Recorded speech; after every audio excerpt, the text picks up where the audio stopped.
আজ আমার সাসারাম ট্যুরের দ্বিতীয় দিন। আগের দিন আমি যেগুলো দেখেছিলাম সেগুলো একবার আপনাদের বলে দিই। প্রথম দিনের আমি দেখেছিলাম শেরশাহ সুরির সমাধি, তুতলা ভবানী ওয়াটারফলস, দোয়াকুণ্ড, সীতাকুণ্ড ও মাঝের কুণ্ড, পাইলট বাবা আশ্রম, তারাচণ্ডী মন্দির ও করবেন্দিয়া ভিউ পয়েন্ট।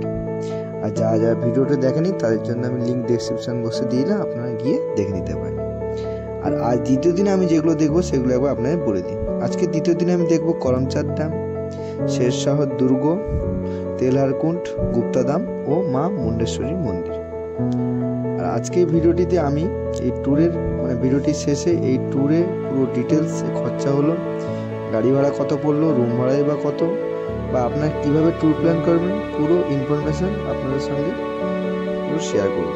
তো চলুন শুরু করি আজকের এই পর্ব।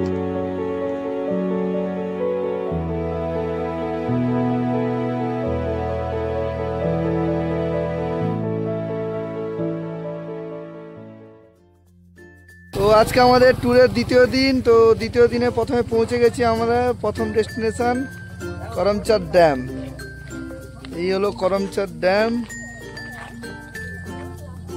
ভিউটা আপনাদের দেখাচ্ছি। এই হলো ড্যাম, এখানে বোটিং এর ব্যবস্থা আছে, ওখানে যাব একটু পরে আমরা।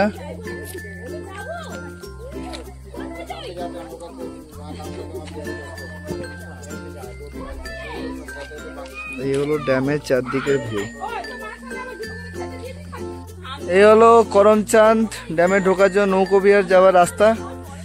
এদিকে শৌচালয় আছে, সামনে উঁচু পাহাড়, এবং এই বাম দিকে আমরা এখন নেমে যাচ্ছি বোটিং করতে। আর বোটিং এর প্রাইস হলো পার হেড 100 টাকা, 5 বছরের ঊর্ধ্বে ফুল চার্জ লাগবে। এই সুন্দর রাস্তা দিয়ে ঢাল বেয়ে নিচে নেমে গেছে ড্যামের দিকে রাস্তা। তো আমরা এখন সেই দিকেই যাচ্ছি বোটিং করতে। আর এখান থেকে ড্যামটাকে এত সুন্দর লাগছে, পুরো ভিউ আলাদা।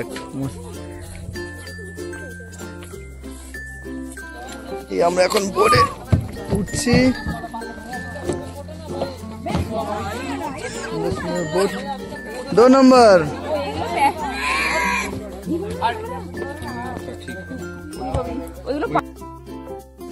আর এই স্পিড বোটে ঘোরানোর সময়সীমা ছিল 20 মিনিট। 20 মিনিট ধরে আমরা ড্যামের অনেকটা অংশই ঘুরে দেখলাম খুব ভালোভাবে, এবং একটা এনজয়ফুল রাইড ছিল। তো আপনারা যারা যারা এখানে আসবেন অবশ্যই স্পিড বোটে চাপবেন, খুবই ভালো লাগবে।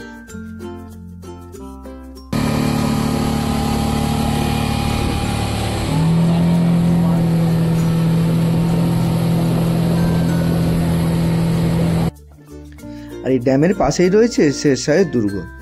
এখন আমরা এই বৃষ্টি ভেজা কাদা রাস্তা দিয়ে ওই যে দূরে দেখা যাচ্ছে পাহাড়ের ওপরে শেরশাহ দুর্গে, সেখানে এখন আমরা যাব।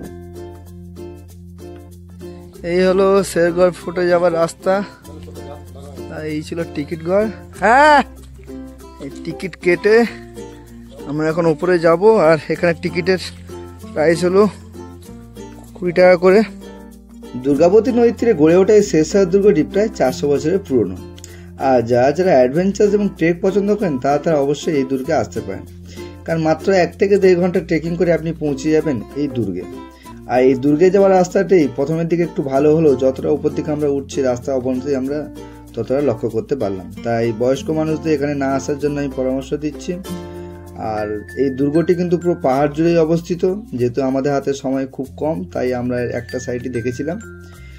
আর আপনারা যদি দুর্গাবতী ড্যামের সঙ্গে শেরশাহ দুর্গটা একসঙ্গে দেখতে চান, তাহলে আপনাকে পুরোটা দিন এর জন্য এখানে রাখতে হবে, কারণ খুবই এটাকে যদি ভালোভাবে আপনারা এক্সপ্লোর করতে চান তাহলে পুরো একটা দিনই লেগে যাবে। তো আমাদের যেহেতু আরও সাইট সিন ছিল, তো আমরা এর একটা সাইটই দেখে আমরা ব্যাক করেছিলাম। তো চলুন এইখানে এসে আমরা কি কি দেখলাম শেরশাহ দুর্গে, এগুলো আপনাদের একবার দেখিয়ে দিই।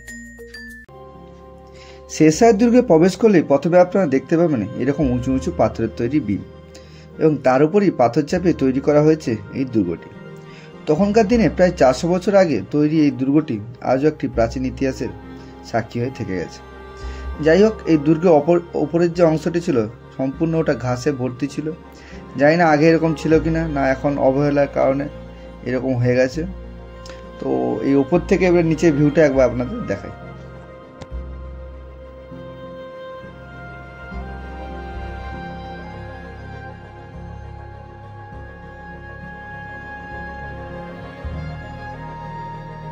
এরপর আমরা লাঞ্চ সেরে বেরিয়ে পড়ি আমাদের পরবর্তী ডেস্টিনেশন মা মুন্ডেশ্বরী মন্দিরের উদ্দেশ্যে।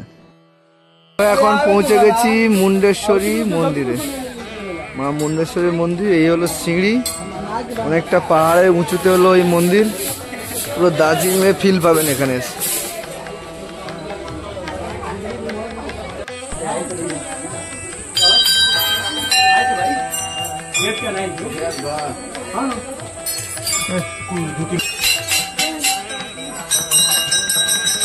সেই নিচ থেকে উপর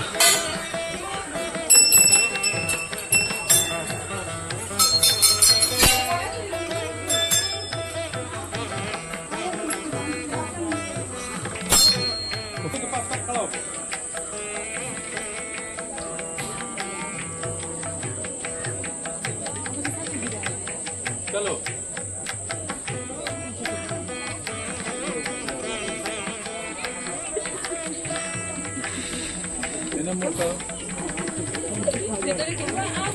Allow me.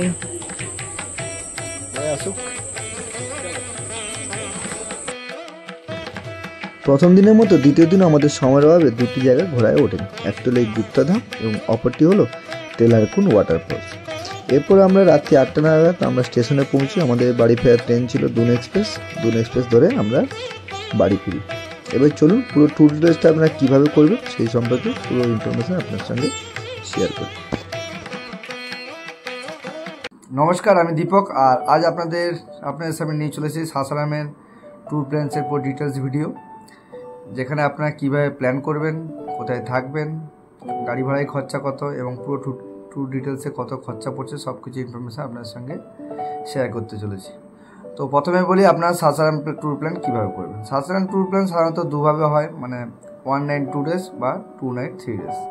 সেখানে 2 নাইট 3 ডেজে একটু কমফোর্টেবল ঘোরা হয়, 1 নাইট 2 ডেজে একটু ঘোরা একটু চাপ হয়। সেই হিসেবে আপনার হাতে সময় নিয়ে আপনাকে চলতে হবে। তো প্রথমে আপনাদের একটা 1 নাইট 2 ডেজে আপনাদের ট্যুর প্ল্যান করি। 1 নাইট 2 ডেজের ট্যুর প্ল্যান করার সময় আপনাদের বলে রাখবো, যেহেতু হাতে খুব সময় কম, তো সেক্ষেত্রে হোটেল আগে থেকে বুক করে রাখাই ভালো। তো সেক্ষেত্রে আপনি রাতের ট্রেন ধরে সকাল সকাল পৌঁছে যান সাসারাম স্টেশনে। আর ট্রেন কী ট্রেন রয়েছে সেগুলো আমি স্ক্রিনে দিয়ে দিচ্ছি, আপনারা দেখে নিন। তো সকাল সকাল সাসারামে পৌঁছে হোটেলে চেক ইন করে 9টার মধ্যে টিফিন করে বেরিয়ে পড়ুন সাইট সিনের উদ্দেশ্যে। তো প্রথম দিনই চলে যান তুতলা ভবানী ওয়াটারফলস, এবং তুতলা ভবানী ওয়াটারফলস দেখে আপনার ব্যাক করে ওই একই রাস্তায় পড়বে মা তারাচণ্ডী মন্দির, এবং তার পেছন দিয়ে সাইড দিয়ে রাস্তা চলে গেছে পেছনের পাহাড়ে, যেখানে রয়েছে তিনটে ওয়াটারফলস, ধোঁয়াকুণ্ড, সীতাকুণ্ড এবং মাঝেরকুণ্ড। এই 3টে ওয়াটারফলস দেখে আপনি সাসারামে ব্যাক করে লাঞ্চ সেরে আপনি তারপর দেখে নিন শেরশাহ সূরির সমাধি, অল ইন্ডিয়া ভিউ পয়েন্ট এবং সবশেষে পাইলট বাবা আশ্রম। আজকে এটা ছিল ডে 1, এখানে আপনার সময় শেষ হয়ে যাবে। এরপর ডে 2তে আপনি সকাল সকাল চলে যান করমচাঁদ ড্যাম, ওখানে বোটিং করুন। আর এই দিন যতটা তাড়াতাড়ি সম্ভব বেরোবেন, কারণ অনেকটা দূরের রাস্তা। ওর পাশেই রয়েছে শেরশাহের দুর্গ, তো যেহেতু হাতে সময় কম, না দেখাই ভালো আমি বলবো। তো ওখান থেকে চলে যান তেলারকুন ওয়াটারফলস, গুপ্তাধাম এবং মা মুন্ডেশ্বরী মন্দির। তো হাতে যদি আপনার সময় থাকে অবশ্যই কর্কটগড় ওয়াটারফলসও দেখতে পান, সেটা আপনাদের হাতের সময়ের উপর নির্ভর করে। এবং ওই দিনই রাতে ট্রেন ধরুন এবং পরদিন সকালে আপনারা বাড়ি পৌঁছে। এটা ছিল 1 নাইট 2 ডেজ। এখানে যদি 2 ডেজ 3 নাইট করেন, সেক্ষেত্রে আপনাদের রহতাসগড় ফোর্টটা অ্যাড হবে, আর ইন্দ্রপুরী ড্যাম আছে, আরও 2-3টে ছোটো ছোটো ওখানে দর্শনীয় স্থান রয়েছে, ওগুলো আপনি অ্যাড করতে পারেন। আচ্ছা, এবারে এখানে কিছু ইনফরমেশান, মানে আরও কিছু এখানে অসুবিধার মধ্যে আমি সম্মুখীন হয়েছিলাম, সেগুলো আপনাদের সঙ্গে শেয়ার করি। প্রথমে আপনি তুতলা ভবানী ওয়াটারফলস একটু সকাল সকাল পৌঁছবেন, কারণ ওখানে যত বেলা বাড়ে প্রচণ্ড ভিড় বেড়ে যায়। আর এখানে টুরিস্ট স্পটগুলো সবগুলো পুরো গ্রামের, প্রত্যন্ত গ্রামের মধ্যে অবস্থিত, কোনো শহর থেকে অনেকটাই দূরে। তো এখানে কিন্তু কোনো ভালো খাবারের হোটেল পাবে না, সব ছোটোখাটো দোকানগুলি রয়েছে। আর এখানে যদি লাঞ্চের খাবার ইচ্ছা হয়, সেক্ষেত্রে আপনার আগে থেকে অর্ডার দিয়ে আপনি ঘুরে এসেন টুরিস্ট স্পটে, তারপর আপনারা খেতে পারেন। নাহলে সেক্ষেত্রে আপনি বসে অর্ডার দেন, সেক্ষেত্রে 1 থেকে 1.5 ঘন্টা, 1 ঘন্টা মিনিমাম ধরে চলতেই হবে, কারণ ওখানে ফ্রেশ রান্না করে ওরা বানিয়ে দেয়। তো সেই জন্য আপনার পজিশন বুঝে প্রত্যেকটা টুরিস্ট স্পটে আগে যেখানে খাবেন আগে দেখে নেবেন, খাবার অর্ডার দিয়ে তারপর ঘুরে এসে দুপুরের লাঞ্চটা সেরে নেবেন। আর এখানে টিফিনের তেমন দোকানও পাবেন না, তো আপনারা ছোটো ছোটো দোকান আছে যেখানে সমোসা, লিট্টি এবং ছোলা বাটার, এর থেকে আর বেশি কিছু পাবেন না এখানে। তো আপনাদের সুবিধা মতো শুকনো খাবার আপনারা সঙ্গে নিয়ে চলতে পারেন। আচ্ছা, এরপর এখানে আরেকটা জিনিস বলে রাখি, এখানে এবারে আমার গাড়ি ভাড়া কত পড়েছিল। তো গাড়ি ভাড়া পড়েছিল, আমি যার কাছ থেকে গাড়ি নিয়েছি সেই নাম্বারটা আমি স্ক্রিনে দিয়ে দিচ্ছি। আরও অনেক ডিটেলস ড্রাইভারের নাম্বার আছে, সেগুলো আমি দিয়ে দিচ্ছি, আপনারা ফোন করে বুক করে নিতে পারেন। তো আমার যে গাড়ি ভাড়াটা খরচা পড়েছিল, আমার 1 নাইট 2 ডেজের প্ল্যান ছিল, সেক্ষেত্রে ওনারা স্করপিও এসি গাড়ি নিয়েছিলেন 7,000 টাকা। আর যদি এটা 2 ডেজ 3 নাইট হয়, সেক্ষেত্রে আরও 3 থেকে 3,500 টাকা বাড়তে পারে। আর এখানে রুম ভাড়া বলি, রুম ভাড়া এখানে 1200 থেকে মোটামুটি 1500 টাকার মধ্যে ডবল বেডের রুম পেয়ে যাবেন।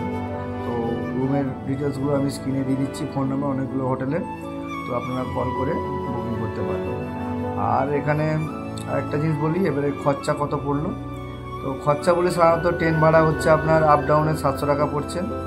ওই যে গাড়ি ভাড়া করেন 7,000 টাকা, যদি আপনার 7 জন যান, স্করপিও গাড়িতে 9 জন 9 সিটার নিয়েছিলাম, আপনার অ্যাভারেজ বলছি যে আপনি 7 জন যান, সেক্ষেত্রে 1000 টাকা করে অ্যাভারেজ পড়বে, মানে 2000 হয়ে গেল। খাওয়া খরচা যদি 200 টাকাই ধরেন পার ডে, 200 সময় দুবেলা 400 টাকা, তো 800 টাকা থেকে 1000 টাকা খাওয়া খরচা। আর রুম ভাড়া যদি অ্যাভারেজ 500 থেকে 550 পড়বে, কি 700ই ধরে রাখুন। তো সেক্ষেত্রে 3 থেকে 3,500 টাকার মধ্যে আপনি এই ট্যুর প্ল্যানটা কমপ্লিট করতে পারবেন। আর আরও যদি কিছু ইনফরমেশান আপনার জানার থেকে অবশ্যই আমাকে কমেন্ট করে জানাবেন, আমি যথাসাধ্য চেষ্টা করব প্রত্যেকটি কমেন্টের অ্যান্সার দেওয়ার। তো আপনাদের ভিডিওটি কেমন লাগলো অবশ্যই আপনারা কমেন্ট আর লাইক করে কমেন্ট করে জানিয়ে দেবেন। তো চলুন, দেখা হচ্ছে অন্য কোনো ভিডিওতে, ততদিনের জন্য টাটা, বাই।